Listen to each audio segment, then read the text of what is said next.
Hello everyone and welcome back to Evans Racing, where today we're here for chapter 2 of Breaking Point 2 in the F1 23 game. Where last time we did the beginning, which was where we found out that Konnersport has a lot of engine problems and a lot of car failures, and in the last race in Miami we didn't get to finish it due to an engine failure. However, Devon Butler did get some points for us. So without anything else to do, let's jump into the next chapter. So it's the Canadian Grand Prix 6 weeks later. Konnersport maiden season continues to be married by inconsistency, but team principal Andrea Connor remains hopeful that their luck will start to change as the paddock heads to Montreal.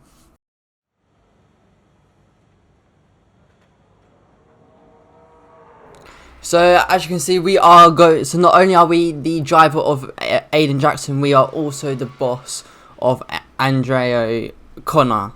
So we will be doing some department events and things like that to control what happens behind the scenes of an F1 team.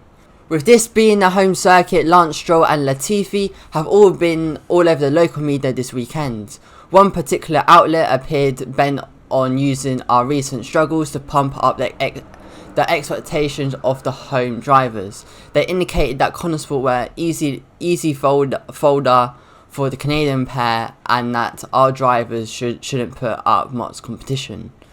So we got folded. We'll show them who's folded, and we're going to be as confident as possible going into the next weekend.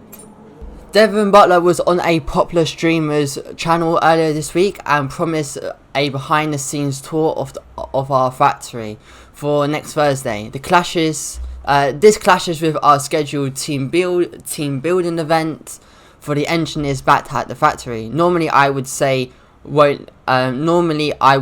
don't let Devon's flights or fancy interfere with our plans, but that video has received a lot of views. The streamer has contacted us to confirm the tour.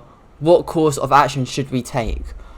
We can either confirm it, be neutral about it, or we can decline it.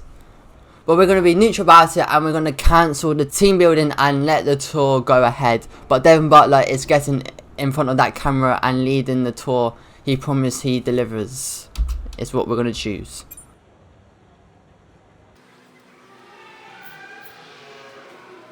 As you can see, we are continuing with some car troubles at Konnersport, as now we get a phone call from Devon Butler.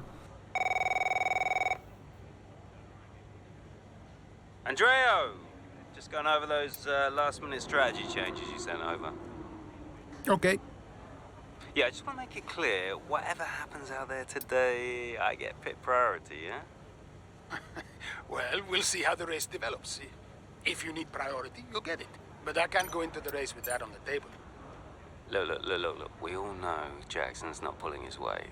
Now, if you want the points, I need to make sure he's not going to get in my way. Do you get me? Devon, we've talked about this. Give Aiden some space. It's not about you getting in the way of each other. It's about everyone pulling together, racing as a team. Of course, yeah. So, pit priority, yeah? All right, ciao. So that's Devon Butler being Devon Butler there, always trying to take advantage over everyone else and trying to make sure that he gets the best result and beats everyone with his big ego that he has. And now we move on to the Canadian Grand Prix mid-race now. Chapter 2, with several laps remaining, Aiden Jackson pushes on as he hopes to secure some much needed points for Konnersport.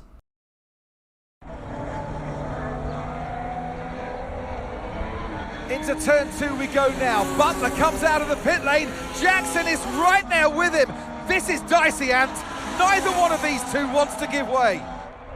This would have been a lot cleaner if Jackson had just let him go. He's just not giving him an inch. They continue onwards, still wheel to wheel, almost touching there as well, as we head down the straight towards the next chicane. Nothing to separate either car, and through the chicane we go. And now Jackson sends them both off the track, and Butler over a curb. That looked nasty. And I do believe that one of their cars is damaged here, Crofty. I think it's Butler. Damage, Ant, but also they've lost places too. Unbelievable and totally unnecessary as well. Well, one damaged car, places now to make up. What a complete mess that was.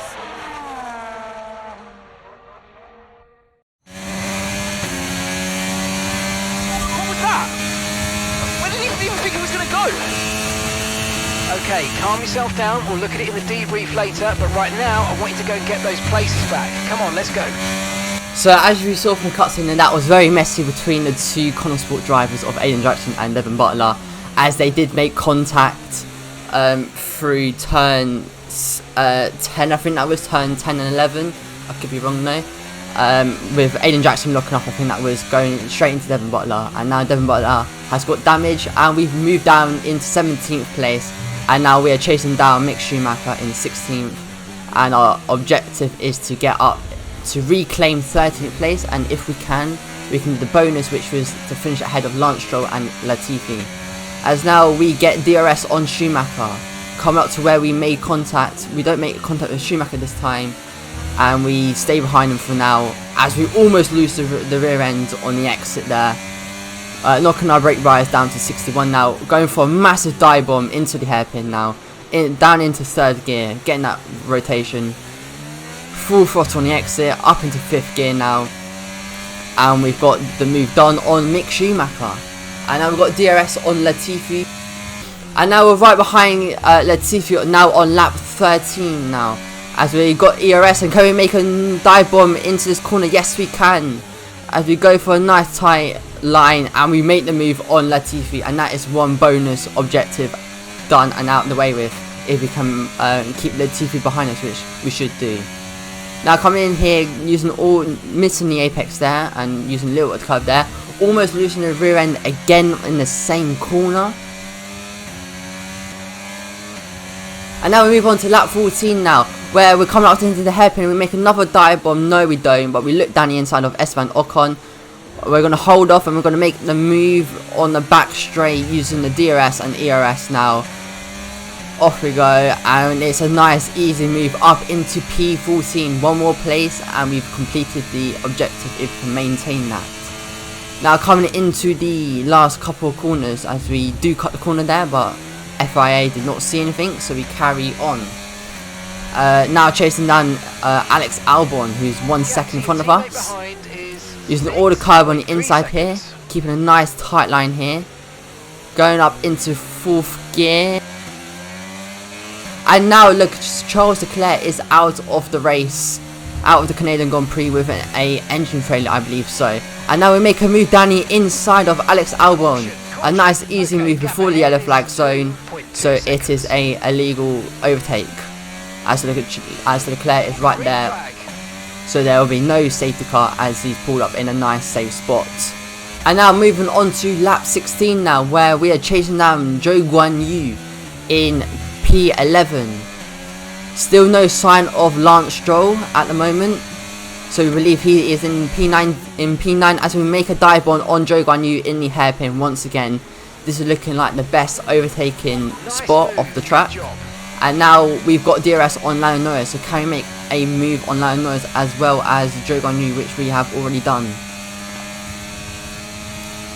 Using the slipstream, not quite making a move right now, so we're going to hold back a little bit. We've got DRS again, probably we're a bit too far back now to be making a move into turn 1 and turn 2. As we go down to 3rd gear to having a really tight line. Can we get a better traction in him? Not quite, pretty much equal, but we do make a move. Can we stick it down the inside of Lando Norris? Now around the outside, and we get the job done. And we move up into the points position now, which is P10. And now we see Lance Stroll in P9. Can we chase after him with 2 laps to go? Well, actually, less than 2 laps now. And it's 2 seconds we need to gain to complete our bonus objective. And can we do that? Time will tell. Now we come on to the final lap now. Chasing Lance Stroll, we've knocked it down to 6 tenths. Can we make a move on the last lap to complete our bonus objective, as we almost lose the rear end on the exit there? Now coming up into this chicane bit here, getting a good exit, using a little bit of ERS here, braking as late as possible to gain as much time. Inside gear, using all the carb on the inside of both these corners, getting a good exit with a little bit of traction loss there. DRS and ERS being used. Braking late, using all the carb on the inside here and on the outside. And now can we make a move into the hairpin? Or will we will hold back a little bit and we're going to make a move onto the back straight, which is a more sensible idea rather than sending it as we drift it around that corner. Went a bit too early on the power, as now we use all our ERS now.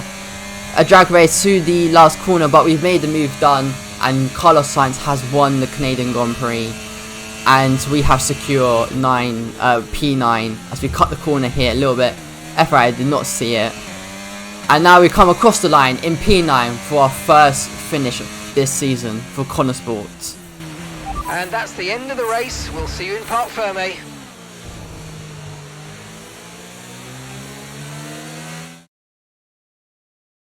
So it's been a day of drama here at the Circuit Gilles Villeneuve today. But Ant, what stood out for you? Well, it must be the Konnersport moment between the two drivers there, banging wheels, not giving each other room on track. It was entertaining, of course, but definitely for all the wrong reasons. Yeah, we enjoyed it, certainly. And Aiden Jackson, well, he'd have enjoyed the result. He did well to recover. He did do well to recover, but, you know, you never want to see two cars, if you're the team boss, seeing two cars hit each other. It's rule number one, don't hit your teammate. Given all the problems they've had this season, though, getting one car over the finish line, that's probably a big result for them today. Looking at the podium, you can see that red suit familiar to fans across the globe. A world-class win for a world-class team. Ferrari do it again. So it's Carlos Sainz who has won it for Ferrari as they win the Canadian Grand Prix of the 2022 season, with Max Verstappen in second place and Lewis Hamilton in third place. This is post-race after the Canadian Grand Prix. Nothing ever changes. Jackson and Butler's rivalry from the past two seasons seems to be alive and well. Even when their teammates, their unwillingness to concede positions to each other at the Canadian Grand Prix is a bad look for Konnersport.